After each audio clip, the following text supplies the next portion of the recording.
100 years of research into the biological causes of mental disorders has left us empty-handed.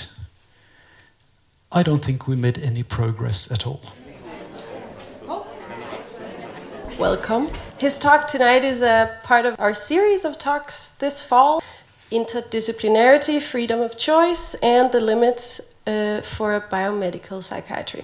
This fall, we're very focused on the institutional or the scientific takes on the field of psychiatry and mental illness. So, Trond, welcome, and thank you very much for coming.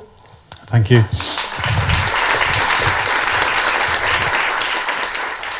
Good evening, all. Thank you very much for having me here. I am honored, not to say flattered, by the invitation and the kind introduction. But I'm also a bit frightened. There are many of you here. I suppose you're all busy people who could use some rest and instead choose to spend your evening here, listening to me. Even if what I'm going to tell you is not very new and not very profound. Many people have said what I'm going to say before. So why should you pay attention to me? Well, I really don't know, but I was just asked to come and I didn't know anyone in Denmark knew about me. I'm just the psychiatrist down the road. But I've noticed that in the public discourse, what matters is not just what is said. Sometimes it's also important who says it. And I'm afraid that makes it necessary to tell you a bit about myself. It's not because I'm an interesting person, because you can see I am not. But you need to know my background to understand my point of view. I am the disappointed, biologically oriented psychiatrist. As a medical man, I was raised by the medical catechism. I firmly believed in what they told me. I believed that psychiatric disorders were diseases just like any other bodily disease. I believed in the chemical cure. I wanted to be the Paganini of clinical psychopharmacology. And I was rather good at it, actually. I wrote textbooks of psychiatry, developed national treatment guidelines, cooperated closely with the pharmaceutical industry, long time ago, and I did some pharmacological research. But at the same time, I kept working at the same facility, a small unit in the rural part of western Norway, where the great fjords are. We had an outpatient clinic, a day center, and some inpatient units. And now I worked there for 27 years. And that gives me an opportunity to see how our work affects people in the long term. If people are dissatisfied with our services, they basically have nowhere else to go. They come back, complaining, asking for more. They have nowhere else to go, and I have nowhere to hide. And what, over a quarter of a century, I witnessed makes me believe that, first of all, short-term success is not the same as a good long-term outcome. So people tend to come back for more. And we treat them by the book, and we try to do it properly. We use evidence-based treatments. We offer what seems to be the most efficient options, and we try to stay abreast of new developments in the field. We do follow expert consensus and treatment guidelines, and yet people do not get as well as the ads promise. Of course, we succeed from time to time, and there are certain clinical problems we don't see very much of anymore, maybe because of superior outcomes. But by and large, I'm not impressed by what we have been able to achieve. So when I'm criticizing the medical approach to mental problems, I'm not an outsider looking in and disapproving. I am an insider trying to break out and trying to break free. I did believe, firmly believe, in conventional psychiatry. But now I look myself in the mirror in the evenings and asking myself if this really is the best we can accomplish. And I must admit, I do wake up in the dead of night thinking psychiatry is just a fraud. Do you have nights like that? I hope you don't. Psychiatry is not a fraud. But I do believe it has to change dramatically to be able to live up to the rising expectations, because people nowadays are not content to receive experts' opinions and their solutions without asking questions. They are not disposed to accept our explanations and treatments. They want to be part of decisions. And they also challenge the very foundations of our field, which is diagnosis, classification, and the symptom and disorder-oriented treatments. I have come to believe more now in patients than in textbooks. I've lost my medical faith, so that's who I am. The disillusioned medical man in search for a new creed. In this presentation, I will start by introducing you to some of the problems with the medical approach to mental problems, starting with a newly published book about that matter. Then I'll go on to talk about why we need a different approach, and I will end by saying something about what such an approach might look like. And I need to warn you, this is not a night for nuances. The subject matter is great, and I don't have time to go into all the details. And I don't want you to believe in what I say. I want you to be critical and look at the evidence. I am no authority that you should listen to, but maybe I could inspire you to read some more and make up your mind yourself. A recent book published by the English journalist Johan Aare raises the future of context-free psychiatry. His book is called Lost Connections, and they sell it at the airport bookshops. It's well worth reading. Aare's point of departure was that his own experience of being diagnosed with depression and treated with Seroxat for 14 years. That's an antidepressant. The reason he got that medication was that he was lovesick, a condition I think the Danish would call kærlighedssorg. Is that correct? Yeah. His general practitioner explained to him that he was suffering a depression due to a lack of serotonin in his brain. He never measured those serotonin levels, of course, they never do.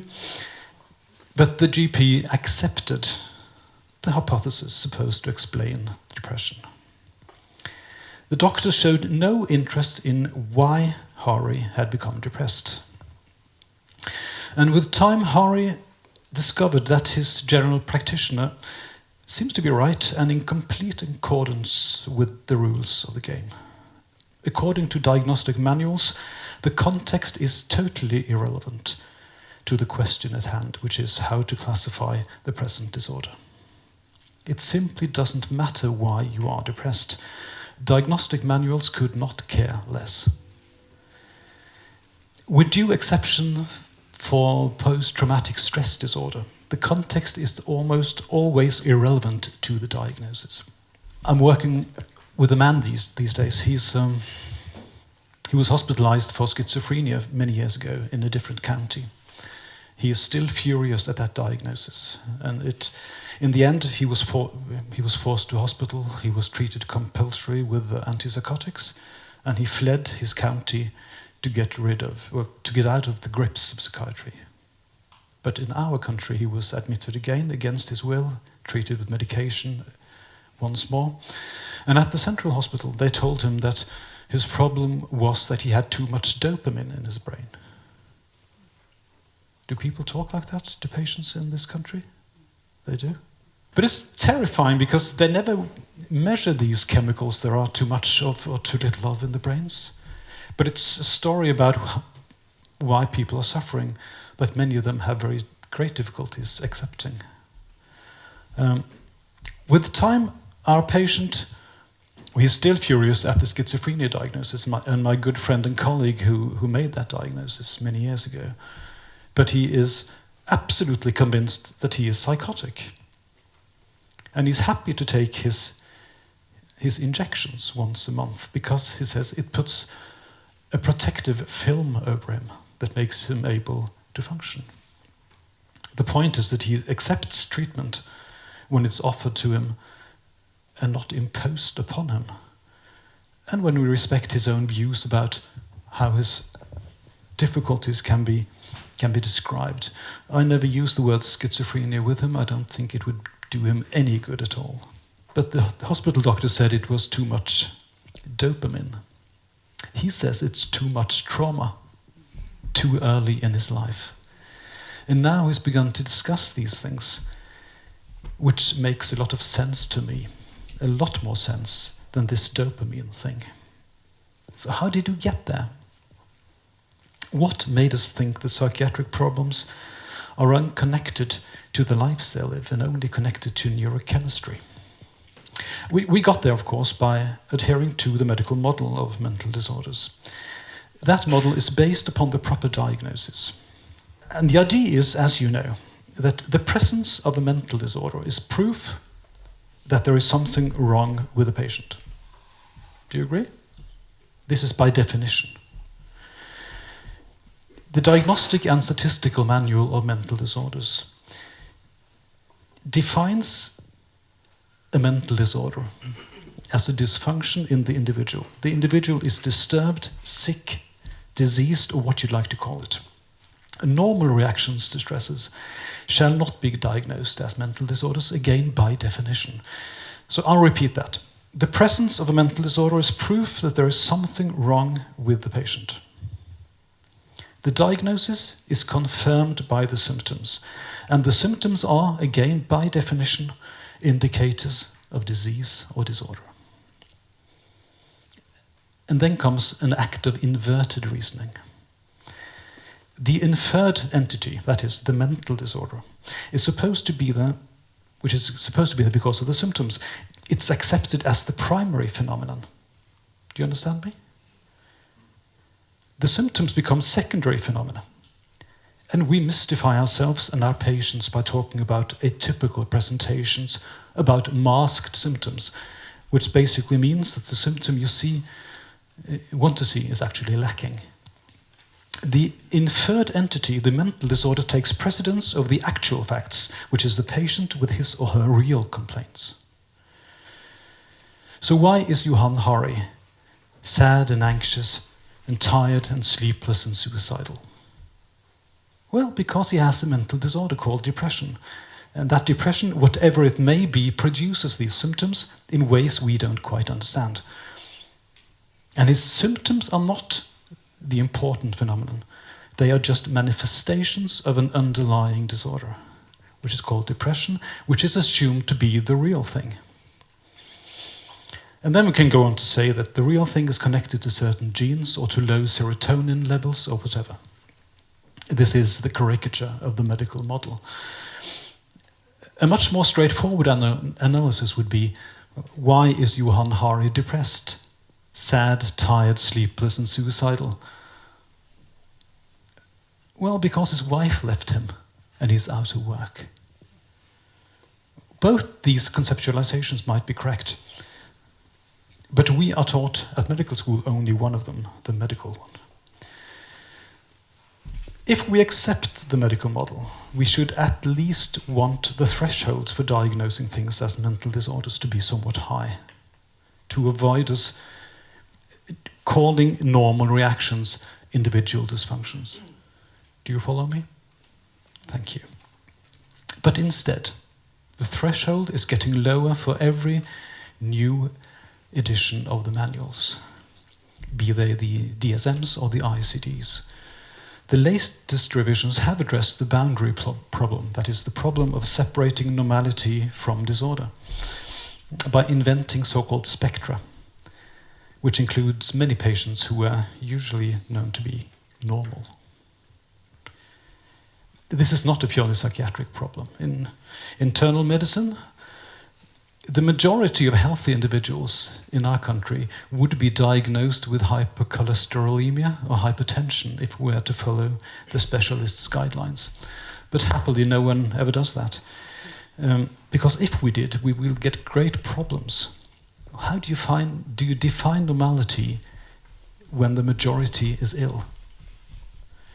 What does it mean to say that something is a disease if even the statistically normal are actually abnormal? This may make sense if we can pinpoint some unequivocal dysfunction, for instance in the bodily functions. But we can't demonstrate that a bit more or less of sadness, forgetfulness, fearfulness, or unusual sensory phenomena are dysfunctions. Psychological complaints are real and painful, and they may impair function. But no one has ever been able to communicate clearly to me exactly what the dysfunction is, what's gone wrong, and what these things really look like. That's no proof that they won't be demonstrated, of course, and I may be proven wrong. But to this day, no one has ever been able to demonstrate that symptoms are really dysfunctions and not just reactions. There's a huge difference. This is not just a matter of philosophy. Johan Aare, that I talked about, took antidepressants for 14 years without any benefit at all, because his depression was supposed to be due to his low serotonin levels. I think we have good reason to believe that the medical model may be both wrong and unhelpful.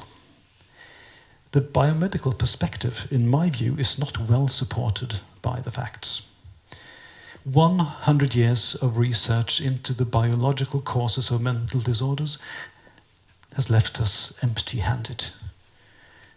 I don't think we made any progress at all. But still, they promise if we wait just a little while longer, we will have the breakthrough. They keep saying that, but I can see no convincing evidence of any real progress or any unequivocal dysfunction or disease. A lot of people in academic psychiatry, especially in the biological psychiatry, would say things like that. For instance, Thomas Insel, who was the director of the NIMH in the United States of America, saying that in 15 years we will have revolutionized the classification and diagnosis of mental illness. That is 12 and a half years ago. Time is drawing near, and nothing's really changed. In my country, most of the money spent on psychiatric research seems to be allocated to genetic studies, genome studies.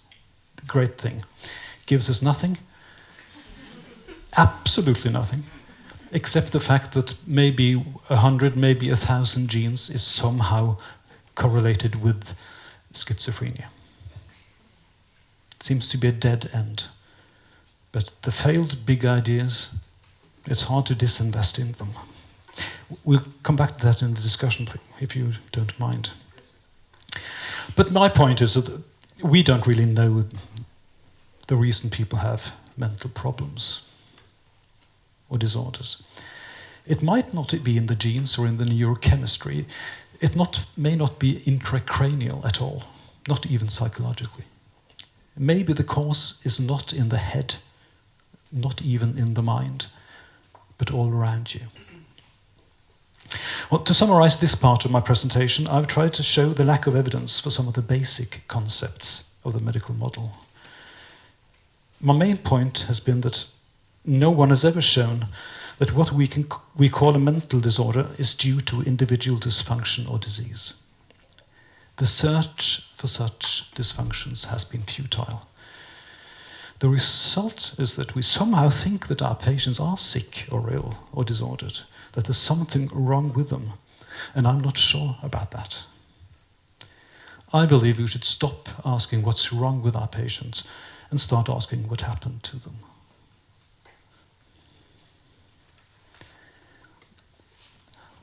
We often talk about service users as if they were very different from ourselves.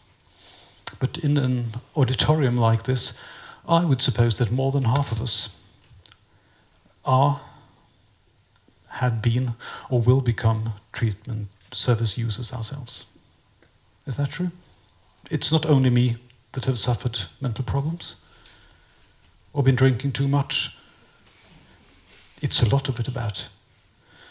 But when my anxiety that makes me so nervous in standing in front of an audience, was at its worst. It was bad times, but I never thought of myself as disordered or sick. I thought I was pretty normal in a sad and exaggerated way. It got better with time. My depressions were just like that too. I understand why I got depressed, and it was hell. But I don't think of myself as disordered, like many of my patients. There are some dangerous sides but thinking about disorders. I'll come back to that in a while. But first I want to say a bit why we need a different approach. The medical model assumes that there are such things as mental disorders defined by symptoms. It also assumes that there are specific treatments that can correct the underlying dysfunctions and cure these disorders. It's a beautiful and attractive model. So why would we do without it? My reason is not that it's wrong, but that it doesn't deliver on its promises. Even if we remain unable to demonstrate that there are dysfunctions underlying what is defined as mental disorders, the medical model could have merits. A theory doesn't have to be true to be useful. A pragmatist would argue that a useful model may be worthwhile, even if it's proven to be mistaken. But in my view, a pragmatist won't find much to his taste in the medical model of mental disorders. First of all, the current diagnoses are invalid constructs. I'll come back to that in a short while. But the aim of the diagnosis is to help us make a prognosis and plan treatment. And the diagnoses are not very good at that either. They don't do any of these things very well. Psychiatric diagnoses have become rather reliable concepts, as I hope you all know. The inter-rater reliability is quite good, and the test stability is decent. It's more or less like we see in internal medicine, which is far from perfect, as you perhaps know. Your countrymen Henrik Wulff and Thomas Jørup has shown convincingly how bad the test-retest stability is in examining chest x-rays. It's terrible. So in psychiatry, we're about just as good. But the problem with our diagnosis is they are invalid. And by that I mean that mental disorders are not real entities in the world, which are there independent of our observation and interpretation. At another time, in other circumstances, what we would call a mental disorder today could be ignored or conceptualized differently. Homosexuality is the good example, isn't it? It used to be a mental disorder. Then the disorder was restricted to ego-dystonic homosexuality before it finally disappeared altogether. Excessive gambling was a bad habit until it became a mental disorder. Excessive internet gaming is still a nuisance, but will be a disorder with the adoption of ICD-11. And we could go on forever with obesity, fatigue, mild anxiety, and depression. But many leading experts now seem to agree that current diagnoses are invalid constructs. The National Institutes of Mental Health in the United States have proposed the research domain criteria, precisely because they find that the current DSM diagnoses are invalid and thus hinders research instead of helping it. But as I said, even invalid diagnoses might be helpful if they do well what they're supposed to do, namely predict the natural cause of the problems and guide treatment. But Mario Mai, do you know Mario Mai? He is the editor of the world's highest ranking psychiatric journal. In an editorial earlier this year, he wrote this, quote, "It is becoming increasingly evident that the usefulness of diagnostic categories in psychiatry has been overemphasized. These categories have initially been charged with implications in terms of pointing to a specific treatment and prospectively a specific etiology and or pathogenesis, in complete analogy with other branches of medicine. More recently, they have been more modestly charged with relative, not absolute, pragmatic implications in terms of guiding the formulation of a management plan and the prediction of outcomes, the two main elements of clinical utility. Then he goes on to say this, quote, "Unfortunately, even these more modest implications of diagnostic categories in psychiatry have turned out to be overestimated. This is not to say that our current diagnoses do not have clear implications in terms of treatment choice and prediction of outcomes. The fact is, however, that these implications are less significant than originally believed and still assumed by most treatment guidelines." These are Mario Mai's words, and I absolutely agree with them. So what's really the point of diagnosing mental disorders the way we do? It no longer seems that particular complaints need to be understood as symptoms of a common underlying dysfunction. People who are sad and despondent differ very much from each other, even if they share the same diagnosis. People who are hearing voices do not necessarily resemble each other. And people who use too much alcohol do it for different reasons, and they need different solutions. Neither the symptoms, the diagnosis, or the treatment seem to be very specific. If we take a good look at the evidence, it's my personal opinion that we find a lack of specificity in most treatments.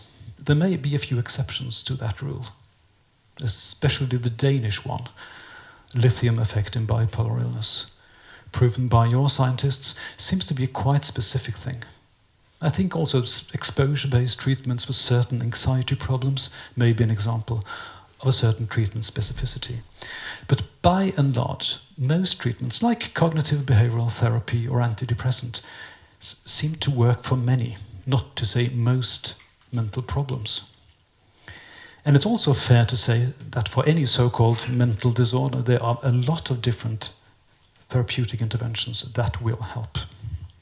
So effective interventions do not seem to require accurate diagnosis of the problem at hand. I think we are looking at unspecific treatments for unspecific problems, which is a frightening thought for any medical man like myself.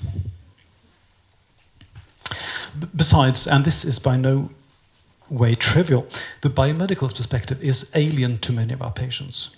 Many people, like Aare, see the problems as related to the lives they live and to their past, and not to intracranial difficulties or defects. And there's more. While many people and many health authorities seem to assume that the diagnosis is the problem, it doesn't always have to be like that. I'm working with a woman now. She has been diagnosed with bipolar disorder, which I think is a correct diagnosis. But the treatment has nothing to do with that at all. She desperately needs care, but not for her so-called bipolar illness, whatever it is. Her problem is her mishandling of social interactions with foreseeable consequences that she seems unable to control. That is the only focus we have for our treatment. Totally unconnected to the diagnosis that was the cause of her referral to our specialized health system. I could, of course, save the problem by diagnosing her with a personality disorder, but I don't think she would be any better off if I did that. The problems are there, whatever we call them. But there is one fine problem with the diagnosis that I need to talk a little bit about. And it's again the assumptions that there are differences between us that are normal, supposed to be normal, and those we diagnose with mental disorders. It creates the distance between us. And it's dangerous because it makes it so easy to do things to them that would be unacceptable without the diagnostic difference between us. I'm thinking about forced treatments, coercive psychiatry, and the infantilization of our patients that you will see in every ward you know. I have a good colleague who was recently admitted to a psychiatric hospital for some weeks. He needed specialized treatment, but he was functioning very well at the time. But he can't forget the way the nurses talked to him. Even though he was a consultant psychiatrist, he was suddenly a child. He was not one of us. He was one of them. We can't trust people like that. We need to take control. We don't listen to what they say. We listen to the consultant. You know this game, don't you? If we stop thinking that people are disordered, ill, diseased, or different, this might make a change, I hope. This brings me to the third part of my presentation. I think it's true that we really don't know all the causes of mental disorders. We don't even know for a fact that these disorders exist. We don't really have superior treatments. We can't say much about prognosis except for the usual that some will fare good, some will do badly, and most people will fall in between. We are really in the dark. So what are we going to do in light of all this uncertainty?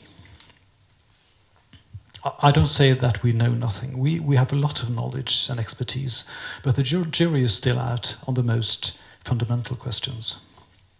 That does not mean that we ought to be nihilists. I think an enthusiastic pluralism is the best answer to uncertainty. We should continue doing our good work without pretending to know more than we actually do. But we should acknowledge that we actually know quite a bit, even though we don't know as much as we would like to. We know a whole lot about the causes of mental distress, if not disorders. The evidence for social and psychological causes is, in my mind, incontrovertible. It's the biology we don't know much about. We're quite good at symptomatic treatments. We're rather good at managing the relationship between patients and clinicians. So it's not all dark, although I tend to feel that there's always a tunnel at the end of the light. But if you can't expect the scientists to tell us what the mental problems are all about, I think we should be well advised to ask our patients instead. We should ask them how they understand their difficulties and what they think might help. Sometimes they offer surprisingly simple and efficient solutions. Many of them know a lot about themselves and their circumstances, and that should be taken very seriously. They are rarely very mistaken about their own lives. But if we do this, we will have to acknowledge that many people see their problems as intimately connected to the lives they live and to their past. They tell us that context matters more than the DSM implies. And I think that's right. But it's not always easy to see that because of the ways we are made to work. The way we diagnose is context-free and purely by signs and symptoms. But the weight that we attach to correct diagnosis also disturbs how we evaluate our patients. Do you know Alan Francis, who was heading the DSM-4 revision? When the DSM-5 appeared, he was retired, but published a book and launched a world tour to fight the DSM nonsense as he saw it. His book is called Saving Normal, and it's well worth reading. It's wonderfully American. It's straightforward. He says that the DSM must be simple, but psychiatry can't be. And he is very disturbed that modern psychiatrists who read the DSM seem to think that making a diagnosis is the same as evaluating a patient, whereas it's only a small bit of the comprehensive work that needs to be done. But it's not easy to do that. You've had what you call behandlingspakker for a while, isn't that true? That's the managed care of Scandinavia. Now we're getting it. And we're not happy.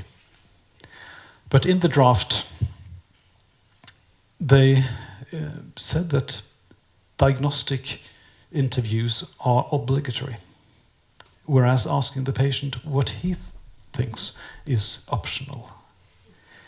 And that is really putting things upside down. And it makes our young colleagues overinvest in clinical diagnosis, and they tend to attach too much weight to it. But the treatment we give is tailored to groups and not individuals. And that is very disturbing to some people. Many want to be treated as individuals, not as representatives of a group that is defined by their symptoms.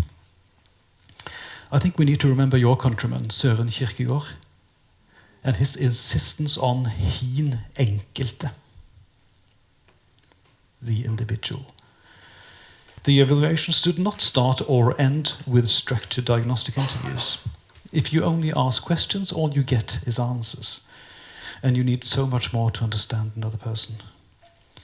What we need is the individual's own perception of his or her problems and the context that they arise in. Some people feel they are ill, go to the doctor, want to be cured by an expert. But most people, at least where I live, they feel they are reacting to stress, to trauma, and living conditions. And they want their suffering to be understood as more or less normal responses to that. My point is not who is right and who's wrong, but that we need to start where the patient is and understand his or her perspective, just as I wanted you to understand my perspective at the start of this presentation.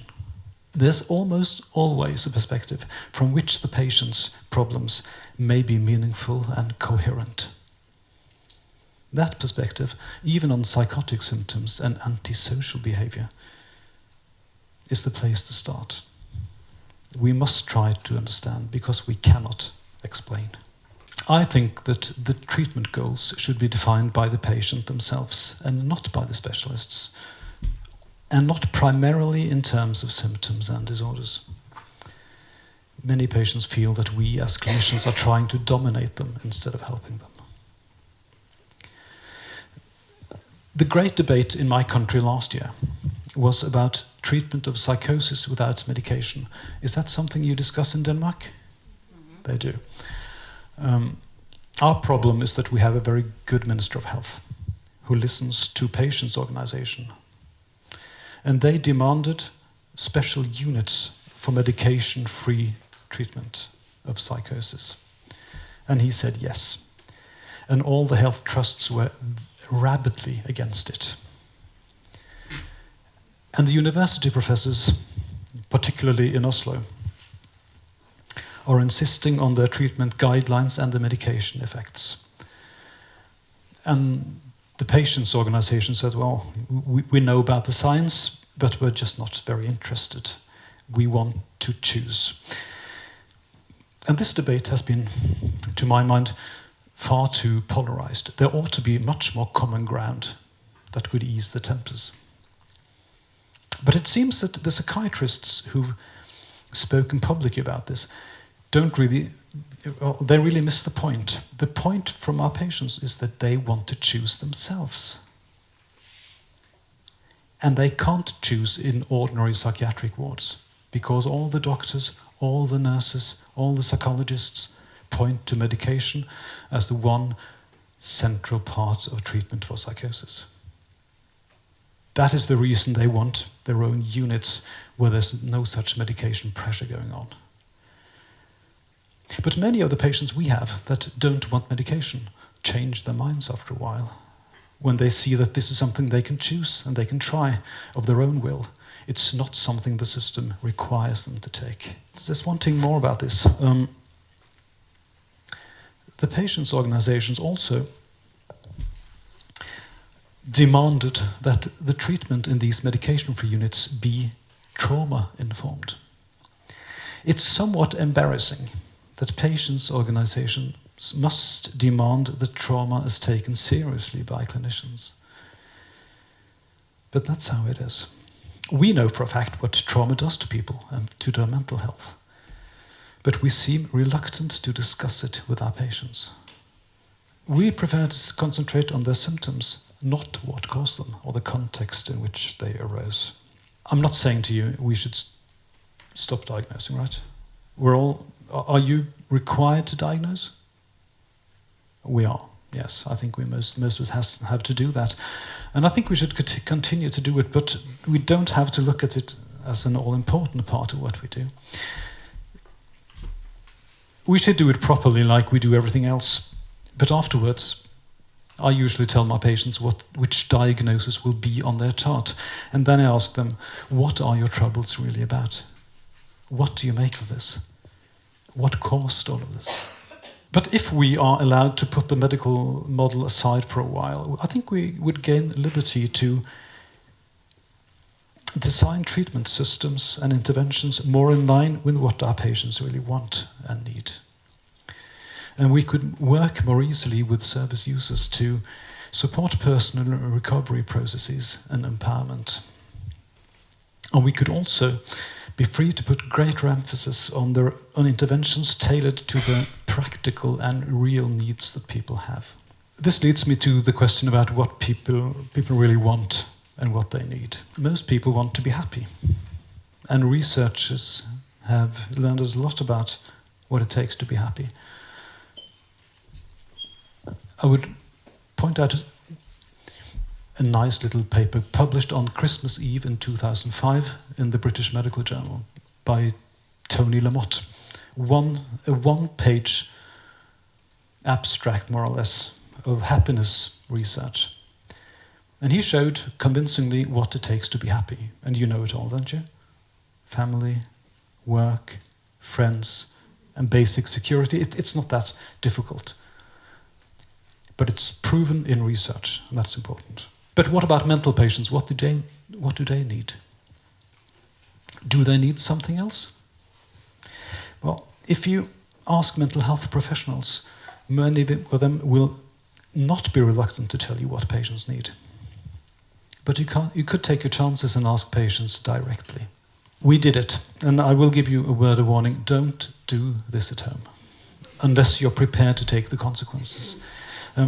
We actually did a follow-up study of the first 67 patients with psychosis discharged from our units. 7 years later, we interviewed them and their family members and their primary care doctors and nurses to see how they were doing. And we asked them to rate the treatments they had received, how satisfied they were, and then at the end, we asked them what they needed now. What else do you want? What they wanted was exactly the same as what everyone else wants. What it takes to be happy. They want a safe place to stay, enough money, something to do with their time, preferably paid work. Someone to keep them company and someone to love. They would also like a bit fewer symptoms of mental illness, but that was not their priority. They wanted what everyone else wants. And then they would probably be in a position to cope better with their symptoms. And this is not what I learned in medical school. So this follow-up study hurts me badly, and I am still suffering from these wounds. I feel the shame of having strong opinion about what mattered to other people without asking them until this damn study. As for my treatment priority, which was symptom relief, patients were simply not that interested. They favored treatment continuity, trusting relationships, not medications or psychotherapies. They cared about context, about people and relationships, not methods. And I had been taught that treatment success was all about methods. The patient said, I was mistaken. What we found was the ones who liked us and who had a trusting relationship to us, they liked everything we did to them. They even liked the haloperidol injections we gave them. But those we couldn't really reach, were dissatisfied with everything we did. But back to happiness, if that is what we're going to work for, not just symptom reduction, I think we must try to work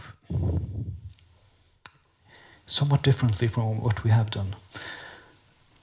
We must, of course, fight the stigma attached to mental disorders. We must end discriminatory practices, and we must promote citizenship and inclusion of people with disabilities. So a certain degree of political activism seems to be inevitable. We must work to include people with mental illness in our neighborhoods, in the workplace, in the gym, in the football club, or in the opera choir. And we must use methods showed to improve outcomes in areas that are essential for a good quality of life. One example is housing first.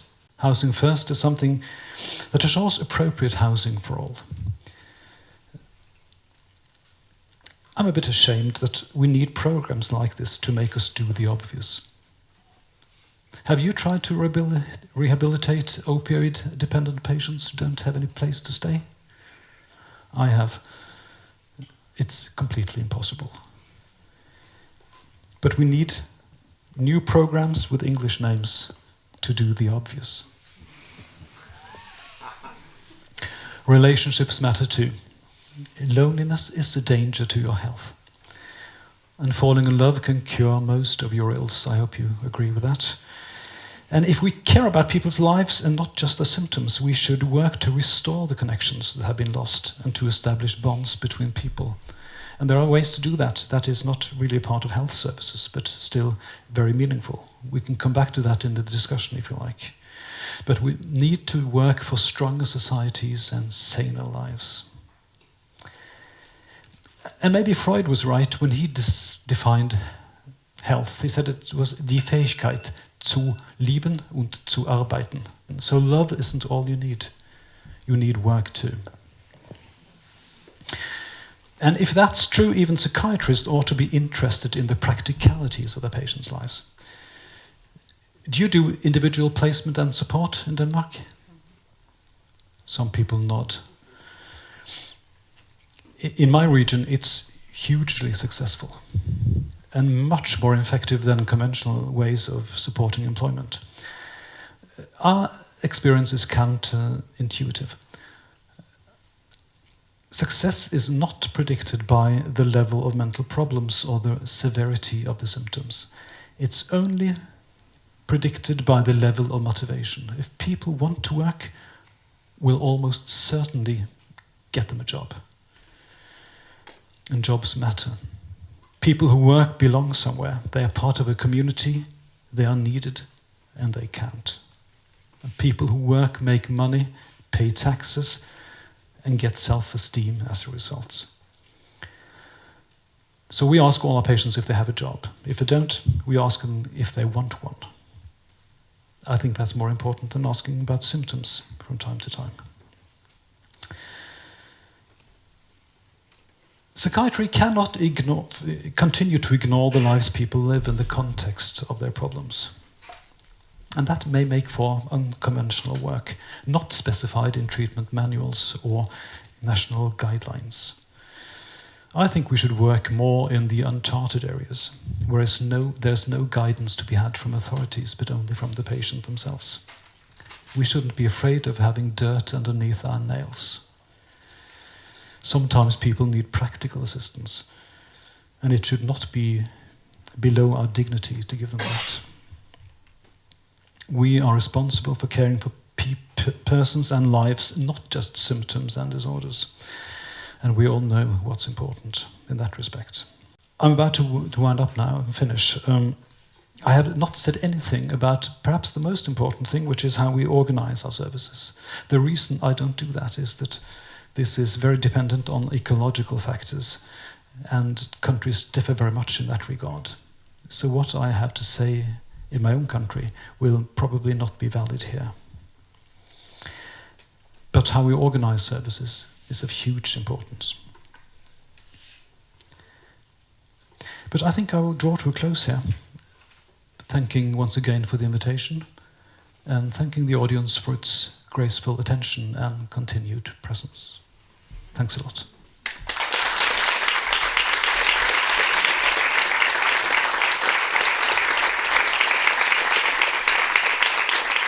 My question is, you said at the end that we had to understand that you didn't want to do away with the diagnosis, but to still have them, but not put that much focus into them.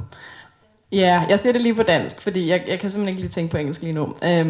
Du udfordrede fundamentet for overhovedet at have de her diagnostiseringer, men samtidig sagde du, at vi ikke skulle tro, at du ville afskaffe diagnostiseringer. Jeg vil bare have dig til at udfolde det lidt, fordi jeg på en måde synes, det var lidt modsætningsfyldt. There might be an inconsistency when I say that the diagnoses are invalid, but that yet you should continue diagnosing. Well, one reason is that you're required to do it, at least in my health system. I have to. The problem is what we mean by diagnosing. I don't believe in the DSM or ICD diagnosis, but some sort of categorization of the problems at hand needs to be done, in my view. Do you know Peter Kinderman? I think he's the vice president of the British Psychological Association. He has written a nice short paper called "Drop the Language of Disorder" is the name of the paper. He asks us to diagnose problems instead of disorders. And he says, instead of 400 disorders, you will get 65 problems. We know what avoidance is. We know what panic attacks are. We know about a little bit what we can do about hallucinations, but we don't need the schizophrenia diagnosis to do it.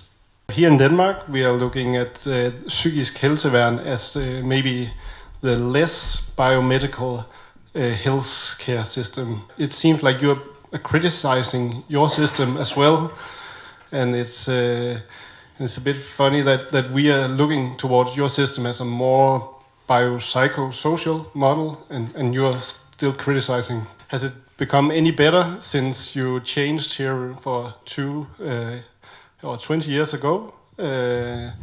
You changed the name to psykisk helseværn, and you had some visions regarding a less biomedical intervention strategy. Or things are moving forward, and if you view it in perspective, it's going quite quickly actually. But I am not patient enough. I don't have that much time left in this field of work. And even if things are looking much better than they did 20 years ago, we have a long way to go. I want much more equality between service users and service providers. I want to do away with all the power vested in the treatment systems. And I want a stronger voice for the service users. All of these things are getting better, but still we have old laws that are embedded in old-fashioned thoughts about psychosis, for instance. So there's a lot of work to be done. But yes, I think we are moving forward. Well, thank you for a really interesting talk. I was wondering, because you were talking about how context kind of becomes irrelevant very often when in diagnosis, and then you mentioned that part of sort of the very groundwork, the very idea of diagnosis, for example, as defined in the DSM, is that normal reactions aren't supposed to be diagnosed, right? So there's the whole idea that disorders are in a way without context, right?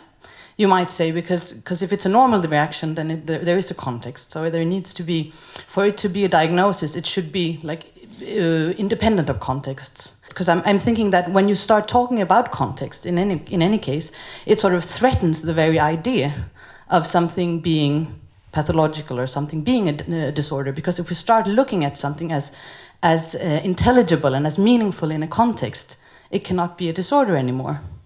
right? And also the way it is defined. So I'm wondering, like, how might we solve this? And also, I was wondering if you could kind of address the question of why this is still happening, even though context sort of exists. And I'm thinking there's also probably an issue of power in there. I mean, because context is so threatening to the idea of disorder. Does that make sense? Oh yes. The thought of a disorder like a thing in a person, whatever that thing is somewhat alien to the thought that it is produced by the context. So you have to pathologize the reaction to the stresses. Do you follow me? So we make adjustment disorders. You do react to a known and objective stressor, but you react too much. So you're ill. Grief is a good example, isn't it? I think most of us would be sad for a while if our loved ones died. But how long is it? How long can you be sad and down before you are to be diagnosed? I think the manual says 3 months, is it? 6. I would demand the right not to be ill and still grieve for a year if my wife died. Would you grant me that? Or would you diagnose me? It's a difficult thing to be normative about people's reactions, but that's what we actually are doing, isn't it? But I think you're pointing at power, which is the hugely important thing in this. Have you read Saming Normal by Alan Francis? In the end, he says that the Diagnostic and Statistical Manual of Mental Disorders is published by the American Psychiatric Association. And he says that we must put an end to this. We can't allow professions to do this alone anymore because of the huge societal implications of how we diagnose. That's something to think about.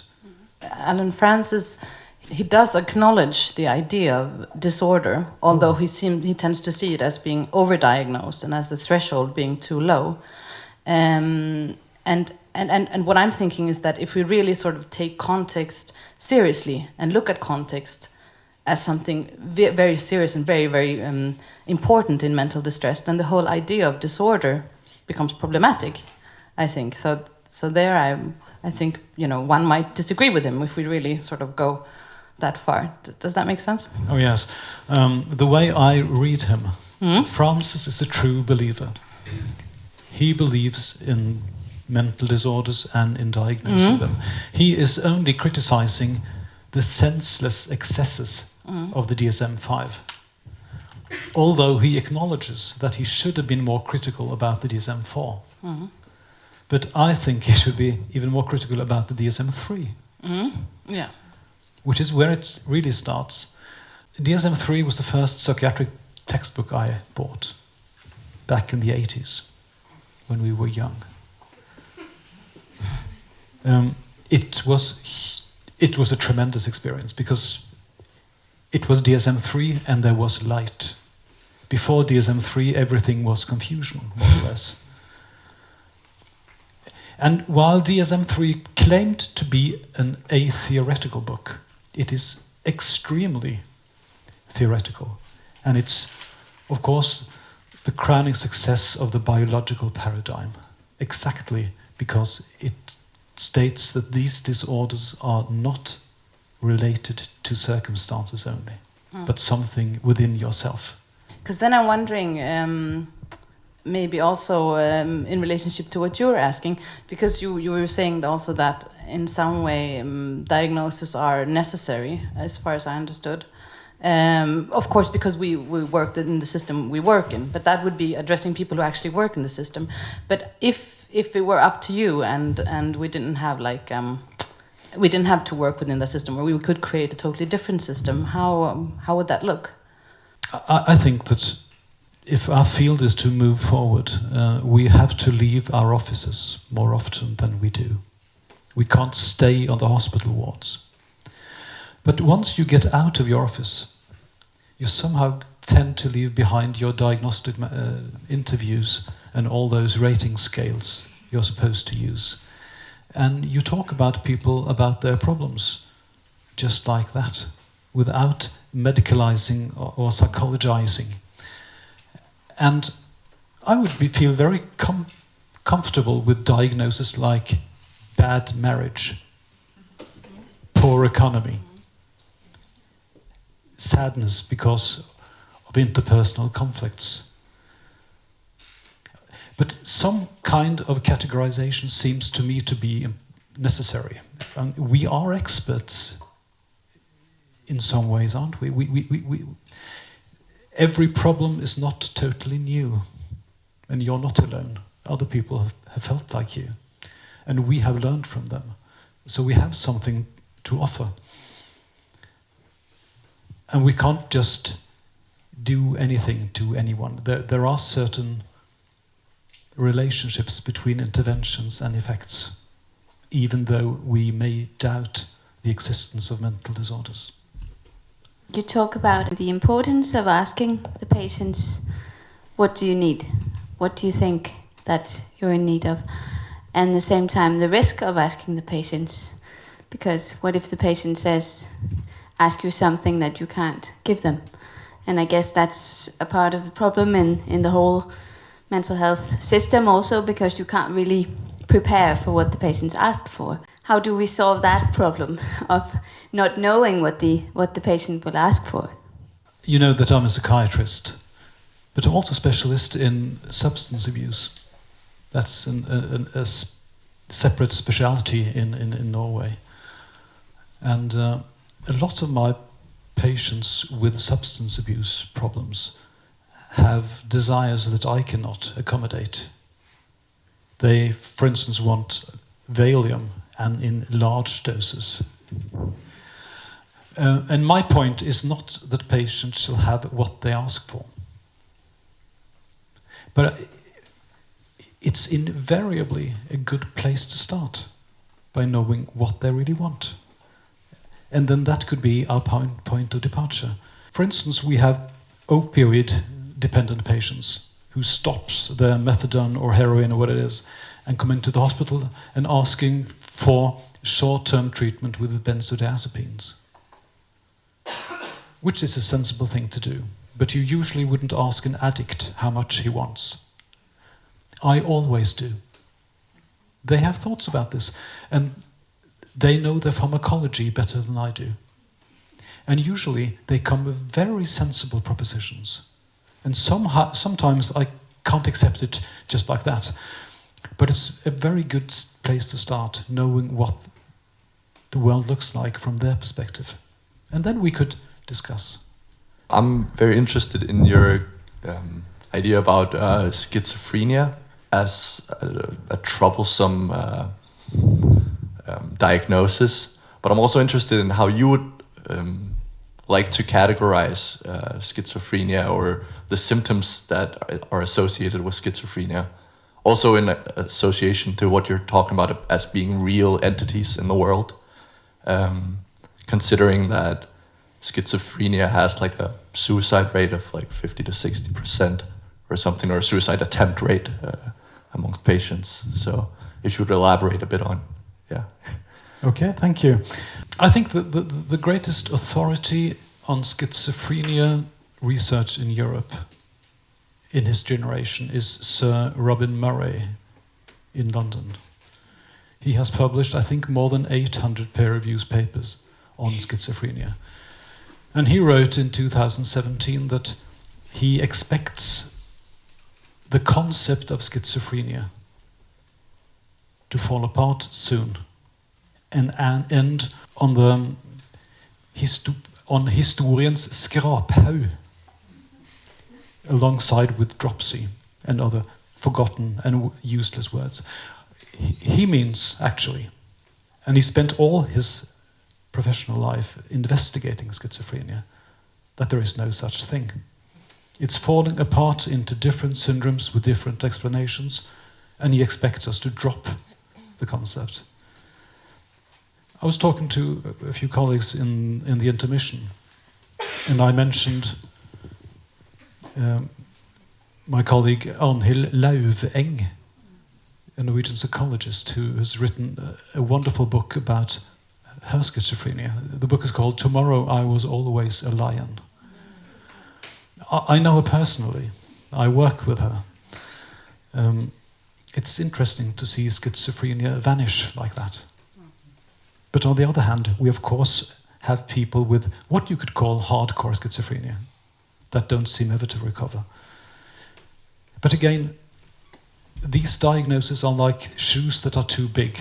They're uncomfortable to wear, and there are gaps here and there. And they encompass things that don't have very much in common. And that's because they're only defined by the superficialities of their symptoms. Maybe hearing voices is not that serious all the time. But the problem is that we don't know much about the prognosis given the term schizophrenia.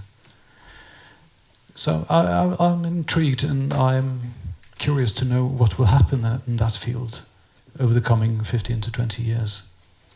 So let's say it does fall apart and you have these different, I don't know if it would be different new diagnoses of whatever it is, or new symptoms that kind of stand on their own. But if you come back to the thing about them being real things in the world, and if it's still like useful to categorize them as mental health disorders or mental health issues, because they do seem to have negative consequences in the people who bear them. We should not take other people's sufferings easily. These are serious matters, extremely important matters, and sometimes it's a matter of life and death.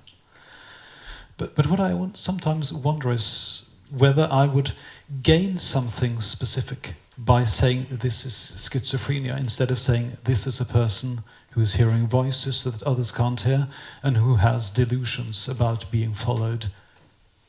What would be lost in dropping the name schizophrenia?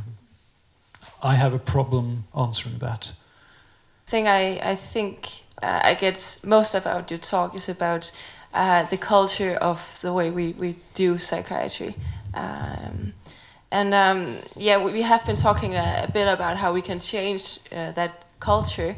As I see it, psychiatry, the domain of psychiatry is a part of the society and overall, but how do we protect psychiatry from not being influenced by mainstream society and how we talk about things, how it always changes how we usually comprehend everything. How do we at the same time protect psychiatry from it and maybe move it a bit away from how we do society? Do you get?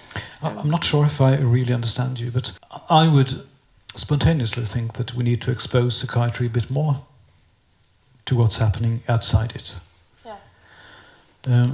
The greatest danger in my mind is that psychiatry is surviving as an isolated field of society with its own rules and its own norms, unconnected to the world outside and with little oversight and control by society at large. So I would expose psychiatry to influences from service users and also from the municipalities, the communes that we are serving, to get other perspectives on what we're doing. But if I do understand you, there are certain, I think, quite damaging things in our contemporary culture. Yeah. For instance, in my country, the wish to define everything as a disease, and the search for experts' solutions to things that were handled elsewhere. Thank you for your talk. I think that much of what you have just said in the past hour is something that very many psychiatrists will agree with.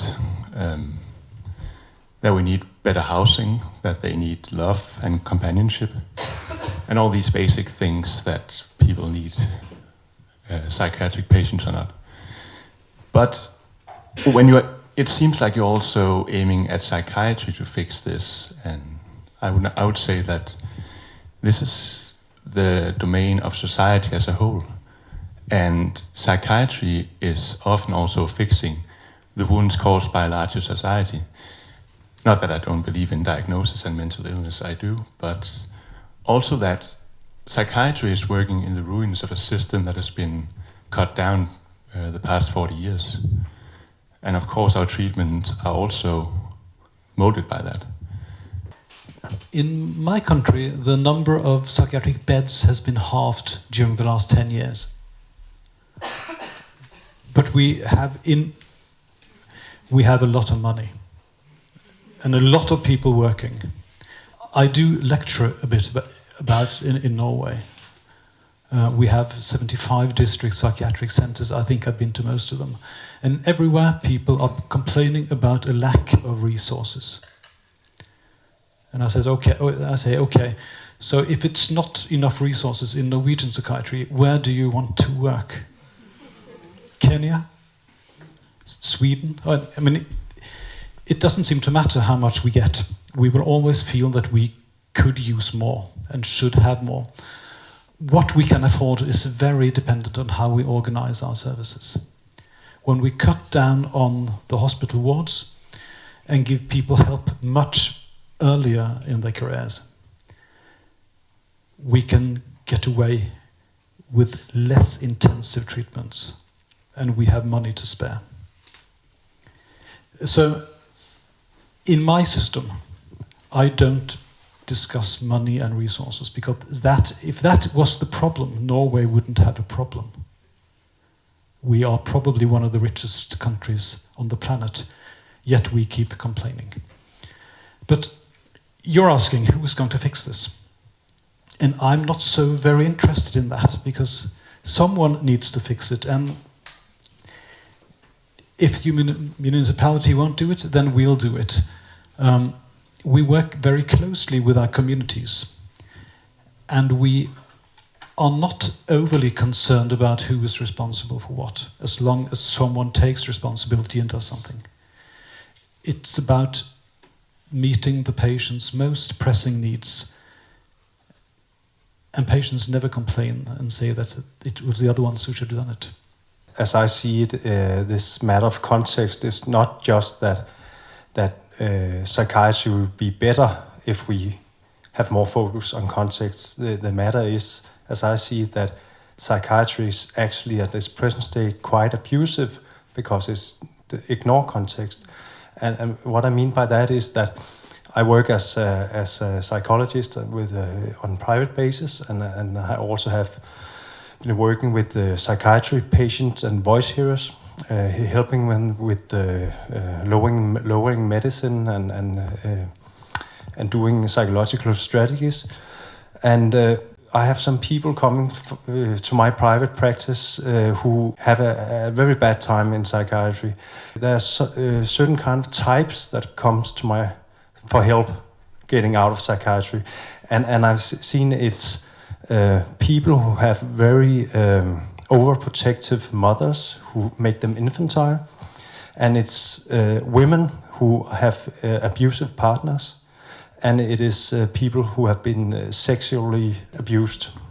Psychiatry doesn't understand that when these people come into psychiatry, they reenact the games or relational games from the abusive relationships.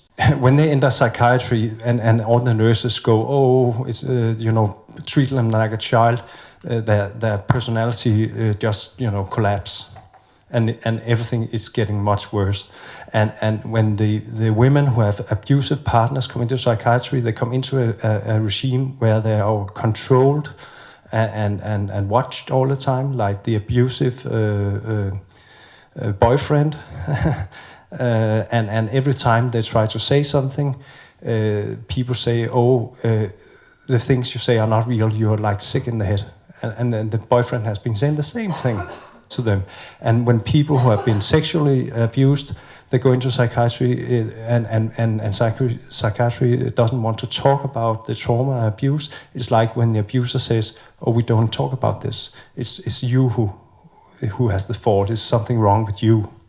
So in all these three cases, psychiatry reenact the trauma all the time. And I feel it really disturbing that I'm paying my tax money to a system who continually and systematically abuse people in that way.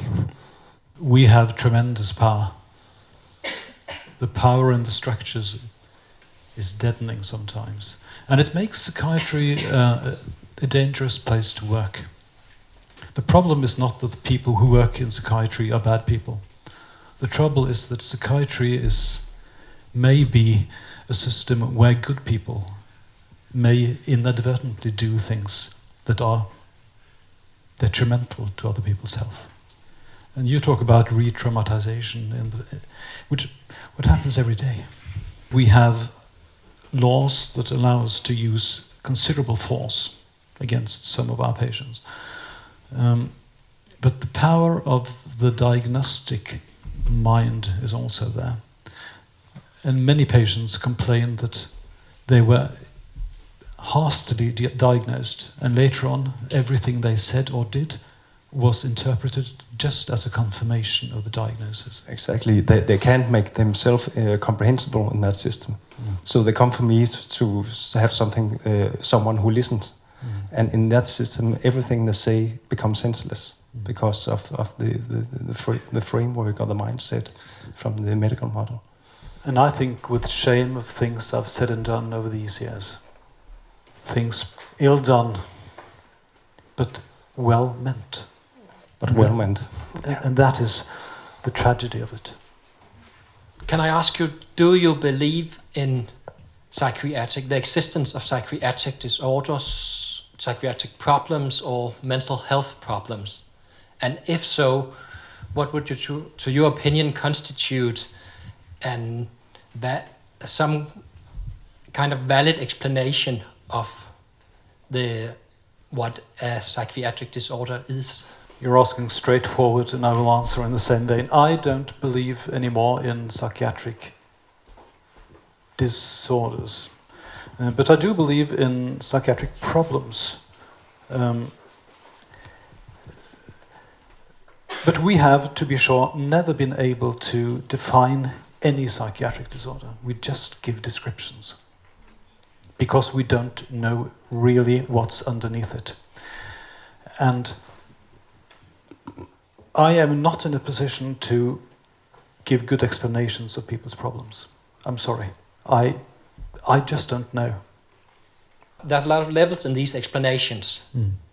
And what I was asking is, how do we somehow comprehend this, and how do we integrate these levels if we should, or should we just, like we hear a lot of the debate, discarding genetics or discarding trauma or discarding context?